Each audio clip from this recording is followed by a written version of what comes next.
اس کی مفصل رپورٹ ان کو جمع کروائی جائے، جو آج جمع کروائی گئی ہے۔ 14 صفحات پر مشتمل یہ رپورٹ ہے، اس میں کیا کچھ ہے اس کے لیے میں الگ ایک ویڈیو کروں گا اور آپ کو بتاؤں گا کہ کہاں پر فیکچول غلطیاں ہیں اس رپورٹ کے اندر اور کہاں کہاں جھوٹ بولا گیا ہے۔ اس کے علاوہ آج سپریم کورٹ میں 2 بڑی درخواستیں آئیں۔ ایک درخواست پاکستان تحریک انصاف کی جانب سے آئی۔ پاکستان تحریک انصاف کے جنرل سیکرٹری عمر ایوب خان، انہوں نے اپنے وکیل بیرسٹر علی ظفر کی وساطت سے ایک درخواست سپریم کورٹ میں دائر کی ہے۔ اس درخواست کے اندر کافی اہم نکات اٹھائے گئے ہیں۔ درخواست میں یہ کہا گیا ہے کہ اول تو انتخابات کا انعقاد 90 دن کے اندر ہونا چاہیے اور سپریم کورٹ صدر مملکت ڈاکٹر عارف علوی کو 90 دنوں میں انتخابات کی تاریخ کا اعلان کرنے کی ہدایت کرے اور ساتھ ہی ساتھ چاروں صوبائی گورنرز کو بھی عدالت اسی طرح کی ہدایات جاری کرے کہ وہ بھی اپنے صوبوں میں انتخابات کی تاریخ کا اعلان کریں اور مشترکہ مفادات کونسل کے فیصلے کو کالعدم قرار دیا جائے۔ اس کے بعد ایک نوٹیفیکیشن جو جاری کیا گیا اس کو بھی کالعدم قرار دینے کی استدعا کی گئی ہے۔ تو اس درخواست کی سگنیفیکنس اس وجہ سے بھی بہت زیادہ ہے۔ آپ کو معلوم ہے کہ ابھی تک یہ معاملہ سیٹل نہیں ہوا۔ صدر مملکت ڈاکٹر عارف علوی نے چیف الیکشن کمشنر کو ملاقات کے لیے بلایا تاکہ تاریخ کا اعلان کیا جائے یا تاریخ کو طے کیا جائے، لیکن چیف الیکشن کمشنر نے صدر مملکت کا دعوت نامہ ٹھکرا دیا، الٹا ان کو ایک جوابی خط میں بے اختیار ظاہر کیا۔ اسی طرح ایک اور درخواست آج سپریم کورٹ میں دائر ہوئی جس میں چیف الیکشن کمشنر کی جانب سے صدر سے ملاقات سے انکار کا معاملہ سپریم کورٹ کے سامنے رکھا گیا ہے اور کہا گیا ہے کہ چیف الیکشن کمشنر کی جانب سے صدر مملکت سے ملاقات سے انکار کو عدالت غیر آئینی قرار دے اور الیکشن ایکٹ کی کسی بھی شق کی بنیاد پر صدر کے آئینی اختیارات سے انکار نہیں کیا جا سکتا اور ایسا ممکن نہیں ہے۔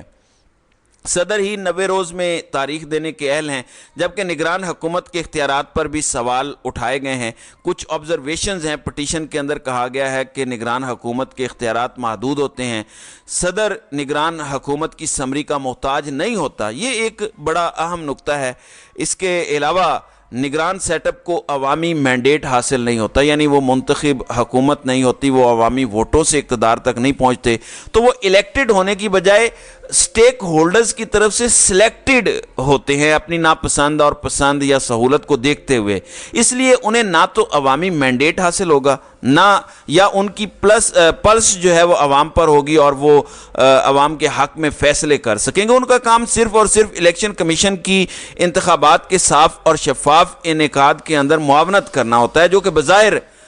نگران حکومت کر نہیں رہی۔ جس طرح نگران حکومت کی جانب سے پاکستان تحریک انصاف کے خلاف ایک تنقیدی ٹویٹ سامنے آیا جو اپیرنٹلی جسٹس عامر فاروق سے متعلق تھا، جس میں کہا گیا کہ ایک سیاسی جماعت پاکستان تحریک انصاف کی جانب سے چیف جسٹس اسلام آباد ہائی کورٹ کے خلاف توہین آمیز مہم چلائی جا رہی ہے، جو کہ کسی بھی صورت مناسب نہیں اور قابل مذمت ہے۔ کافی کچھ اس میں کہا گیا۔ بہرحال نظر تو بظاہر یہی آ رہا ہے کہ ہمارا نگران سیٹ اپ ایک پراپر تیاری کے ساتھ آیا ہے اور شاید لمبے عرصے کے لیے آیا ہے، تبھی جس طرح کی ٹون یا جس طرح کی باڈی لینگویج ہمیں ان کی نظر آ رہی ہے وہ ہمیں نگران نہیں لگ رہے، بلکہ باقاعدہ طور پر ایک فنکشنل گورنمنٹ لگ رہی ہے جو ہر وہ کام کر رہی ہے جو ان کے کرنے کا نہیں ہے، جس کی آئین ان کو اجازت دیتا ہے، اور جو کام انہوں نے کرنا ہے یعنی پاکستان میں انتخابات کا انعقاد، وہ کام نہیں کر رہی، باقی سارے کام کر رہی ہے۔ ناظرین کرام، اب سپریم کورٹ آف پاکستان میں ان دونوں درخواستوں کی ٹائمنگ بڑی اہم ہے۔ اب چیف جسٹس عمر عطا بندیال کے پاس غالباً کوئی 17 یا 18 دن باقی ہیں۔ ابھی بھی وہ چیف جسٹس آف پاکستان ہیں، ان کے پاس کافی اختیارات ہیں۔ وہ چاہیں تو کل ہی ان درخواستوں کو نمبر لگنے کے بعد اپنی سماعت کے لیے مقرر کر سکتے ہیں، مگر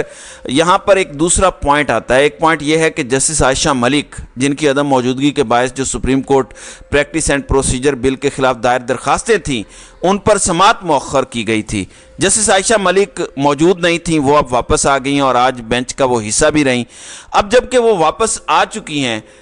میں اس قانون کی اس لیے بات کر رہا ہوں کیونکہ یہ وہ قانون ہے جس کو جواز بنا کر جو اس وقت تفریق ہے ججز کے درمیان مبینہ طور پر، وہ بڑی واضح ہے۔ آپ دیکھ لیں، جسٹس قاضی فائز عیسیٰ ہوں، جسٹس طارق مسعود ہوں، جسٹس منصور علی شاہ ہوں، جسٹس اطہر من اللہ ہوں، ان تمام نے ہی supreme court practice and procedure act کے خلاف دائر درخواستوں پر فیصلہ کرنے کا عدالت کو کو کہا ہے، ایون جسٹس جمال خان مندوخیل بھی اس میں شامل ہیں۔ اب اگر عدالت supreme court practice and procedure act کے خلاف فیصلہ سنا دیتی ہے اور عدالت اس کو کل عدم قرار دیتی ہے اس قانون کو، تو ایک ریزن جو دی جا رہی ہے دیگر ججز کی جانب سے کہ 3 رکنی کمیٹی 184(3) کے مقدمات کا فیصلہ کرے گی۔ اب اگر عدالت اس کو کل عدم قرار دیتی ہے اور یہ معاملہ سیٹل ہو جاتا ہے سپریم کورٹ سے، تو ان تمام ججز کا ریزرویشن دور ہو جائے گا۔ اس کے بعد جب عدالت اس کو ڈیسائیڈ کر لے تو پھر چیف جسٹس کو چاہیے کہ یہ جو معاملہ ہے 90 روز میں انتخابات کا، جس میں پاکستان تحریک انصاف بھی اب پارٹی بن چکی ہے، باقاعدہ طور پر آج درخواست سپریم کورٹ میں آئین کے آرٹیکل 184(3) کے تحت دائر کی گئی ہے، عدالت اس درخواست کو نہ صرف سماعت کے لیے مقرر کرے بلکہ اس پر سماعت کے لیے ایک فل کورٹ تشکیل دے۔ جو تمام ججز اس وقت دستیاب ہیں سپریم کورٹ آف پاکستان کے اندر، جسٹس قاضی فائز عیسیٰ سے لے کر جسٹس اطہر من اللہ تک، ان تمام ججز کو شامل کرے، فل کورٹ یہ فیصلہ کرے ان درخواستوں پر، نہ صرف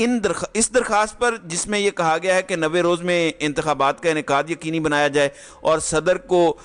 ہدایت بھی کی جائے کہ وہ 90 روز کے اندر تاریخ کا اعلان کریں، بلکہ دوسری درخواست بھی بڑی اہم ہے جس کے اندر اقتصادی کونسل کے فیصلے کو کالعدم قرار دینے کا کہا گیا ہے۔ اس میں پھر مشترکہ مفادات کے فیصلے اور نوٹیفیکیشن کو بھی کالعدم قرار دینے کی استدعا ہے۔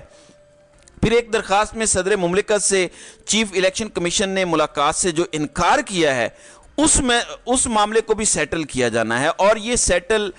صرف سپریم کورٹ آف پاکستان ہی کر سکتی ہے، اور اب تمام نظریں سپریم کورٹ آف پاکستان پر لگی ہوئی ہیں۔ فیصلہ کل کیا ہوگا یہ تو اب 90% ہمیں محسوس ہوتا ہے ہمارے اندازے کے مطابق۔ بہرحال انتظار کرتے ہیں ہم توشہ خانہ کیس میں عمران خان کے اپیلوں پر اس فیصلے کا جو اب کل اسلام آباد ہائی کورٹ سنانے جا رہی ہے، اور یہ بھی دیکھتے ہیں کہ سپریم کورٹ مزید آگے فردر کیا کرتی ہے۔ تو ناظرین کرام، آپ کی اس ویڈیو کے حوالے سے کیا رائے ہے؟ آپ اپنی رائے کا اظہار کامنٹ سیکشن میں ضرور کیجیے گا۔